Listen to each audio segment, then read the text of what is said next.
Leur manière de draguer les gars sont incroyables. J'avance comme ça, il y en a un qui me regarde et me dit « Ah, mais pourquoi tu t'habilles large comme ça? On n'a pas le droit de voir comment Dieu t'a faite. » Sans pudeur, normal. Ah, mais ils sont incroyables. Les gars m'ont tué. Un autre avec qui j'ai discuté, il y a une fille qui passe et qui était toute mince. Je lui dis oh, « Tu as vu comme elle est mince ?» La fille m'a dit « Elle là, il n'y a rien à grignoter. » La fille est sèche, tu vas dormir avec elle, tu vas sentir ses os. Il m'a dit, toi, non seulement tu es confortable, mais en plus tu réchauffes. L'inspiration de mon spectacle, en général, c'est les gens dans la rue. Beaucoup de personnes me demandent comment je fais pour écrire. J'écris pas, je suis une grosse arnaque. Je regarde les gens et je raconte les situations. Et en fait, je pense que ma force, c'est que je suis une conteuse. Je raconte des histoires. Nous, les Tunisiens, quand on parle, que ce soit en français ou en arabe, on a tendance à chanter légèrement.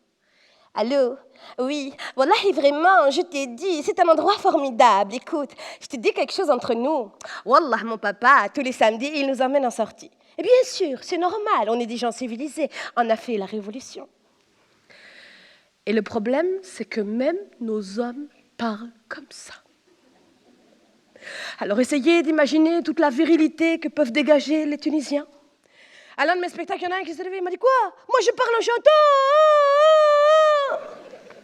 Le fait d'avoir un foulard sur la tête et de pratiquer sa religion dans un pays où on n'est pas forcément favorable à l'affichage de ta religion, c'est un peu compliqué.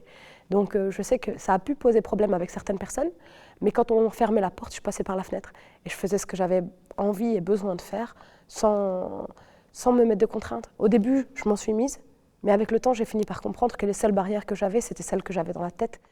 Moi, je suis une fille super libre, j'ai le droit de faire tout ce que je veux à l'intérieur de ma cuisine. Et c'est légende sur les femmes voilées. Tout le monde est persuadé que derrière chaque femme voilée se cache un grand frère prêt à bondir sur le premier garçon qui oserait s'approcher de sa sœur. Faut arrêter les clichés. Moi, mon frère, il attend pas que les garçons ils s'approchent avant d'aller les taper. Je pense que le monde, il manque cruellement d'amour. Les gens ne s'aiment pas assez les uns les autres. On n'a pas de bienveillance les uns envers les autres. Et j'essaie de rassembler tout le monde, en fait, avec ce que je raconte. Si on s'aimait plus les uns les autres, je pense qu'il y aurait beaucoup moins de conflits. Ça peut paraître très cliché, mais c'est quelque chose que je comprends de plus en plus chaque jour. C'est que tous les gens qui se comportent mal, c'est juste qu'ils manquent d'amour, en fait. Donc peut-être qu'au lieu de se fâcher avec eux, il faut les étouffer de beaucoup d'amour et que ça va finir par se calmer. Bon, la seule chose que je voulais dire en rapport avec cette histoire de voile, c'est que peut-être que quand les gens enlèveront le voile qu'ils ont devant les yeux, bah, ils verront plus celui que j'ai sur la tête.